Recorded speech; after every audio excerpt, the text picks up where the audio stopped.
भगवान शिव की आराधना क्यों जरूरी है? एक प्रेरणादायक कथा। बहुत समय पहले हिमालय की पहाड़ियों के पास एक छोटा सा गांव था। उस गांव का नाम था आनंदपुर। गांव बहुत सुंदर था। चारों ओर हरे भरे पेड़, बहती हुई नदी और शांत वातावरण था। लेकिन उस गांव में रहने वाले लोगों के जीवन में कई परेशानियां भी थीं। कभी सूखा पड़ जाता, कभी बीमारी फैल जाती और कभी-कभी लोगों के बीच झगड़े भी हो जाते थे। उसी गांव में गोपाल नाम का एक गरीब लेकिन बहुत ही सीधा-साधा युवक रहता था। गोपाल का जीवन कठिनाइयों से भरा हुआ था। उसके माता-पिता बचपन में ही गुजर गए थे। वो अपनी छोटी सी झोपड़ी में अकेला रहता था और रोज मेहनत करके अपना जीवन चलाता था। गोपाल मेहनती था, लेकिन उसके जीवन में हमेशा परेशानियां ही आती थी। कभी काम नहीं मिलता, कभी बीमार पड़ जाता, कभी पैसे की कमी हो जाती। इन सब कारणों से वो अक्सर दुखी रहता था। एक दिन वो बहुत परेशान होकर नदी के किनारे बैठा था। उसके मन में कई सवाल चल रहे थे। वो सोच रहा था, मेरे जीवन में इतनी मुश्किलें क्यों हैं? क्या भगवान मेरी मदद नहीं कर सकते? उसी समय वहां से एक वृद्ध साधु गुजर रहे थे। साधु ने गोपाल के चेहरे पर उदासी देखी और उसके पास आकर बैठ गए। साधु ने पूछा, बेटा, तुम इतने दुखी क्यों हो? गोपाल ने अपनी सारी कहानी उन्हें बता दी।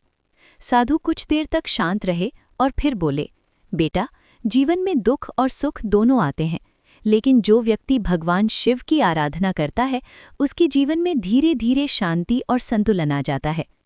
गोपाल ने आश्चर्य से पूछा, लेकिन बाबा, भगवान शिव की आराधना इतनी महत्वपूर्ण क्यों है?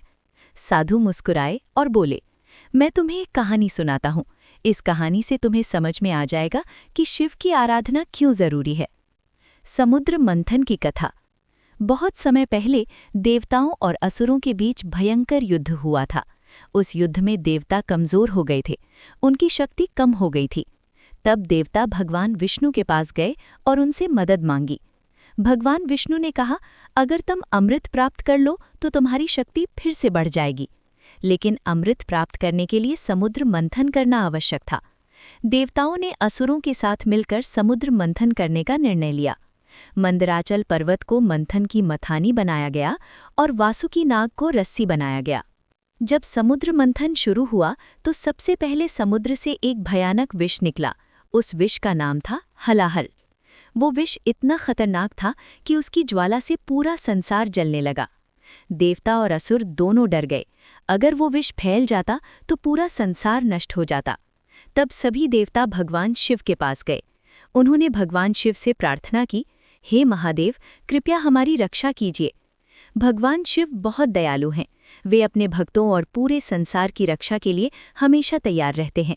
उन्होंने बिना एक पल सोचे उस भयानक विष को अपने हाथों में लिया और उसे पी लिया। लेकिन माता पार्वती ने तुरंत शिवजी का गला पकड़ लिया ताकि विष उनके शरीर में न फैल सके। इस कारण वो विष शिवजी के गले में ही रुक गया और उनका गला नीला हो गया। तभी से भगवान शिव को नीलकंठ कहा जाने लगा। साधु ने गोपाल से कहा, देखो बेटा, भगवान शिव ने पूरे संसार को बचाने के लिए खुद विष पी लिया, इसलिए उन्हें भोलेनाथ और महादेव कहा जाता है। शिव की आराधना का महत्व। साधु ने आगे कहा, भगवान शिव की आराधना इसलिए जरूरी है क्योंकि वो बहुत दयालु हैं। वे अपने भक्तों की छोटी सी भक्ति से भी प्रसन्न हो जाते हैं। शिवजी को भोलानाथ इसलिए कहा जाता है क्योंकि वो बहुत जल्दी खुश हो जाते हैं। अगर कोई व्यक्ति सच्चे मन से शिवजी की पूजा करता है तो उसके जीवन की कई परेशानियां धीरे धीरे दूर होने लगती हैं। शिवजी की आराधना से मन को शांति मिलती है। व्यक्ति के अंदर धैर्य और साहस आता है। एक और कहानी। साधु ने गोपाल को एक और कहानी सुनाई। एक समय की बात है, एक शिकारी जंगल में शिकार करने गया। पूरे दिन उसे कोई शिकार नहीं मिला। रात हो गई। वो एक पेड़ पर चढ़कर बैठ गया ताकि जंगली जानवरों से बच सके।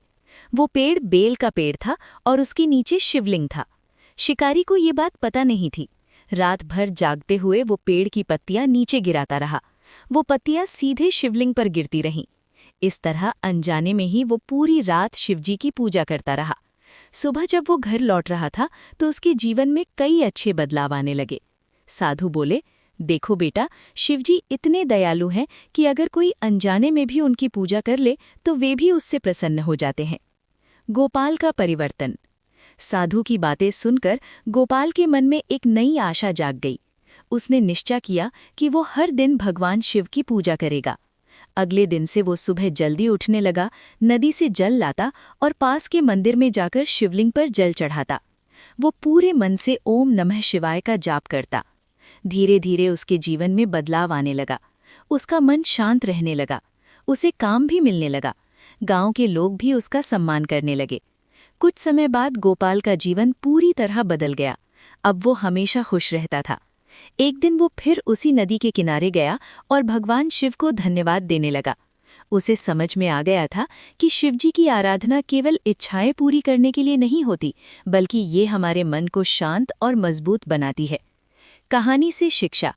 इस कहानी से हमें ये शिक्षा मिलती है कि भगवान शिव की आराधना इसलिए ज़रूरी है क्योंकि वो हमें शांति देते हैं, धैर्य देते हैं, जीवन की कठिनाइयों से लड़ने की शक्ति देते हैं। जब हम सच्चे मन से भगवान शिव का स्मरण करते हैं तो हमारे जीवन में सकारात्मक परिवर्तन आने लगते हैं। इसीलिए कहा जाता है, भोलेनाथ की भक्ति करने वाला कभी अकेला नहीं रहता। ओम नमः शिवाय।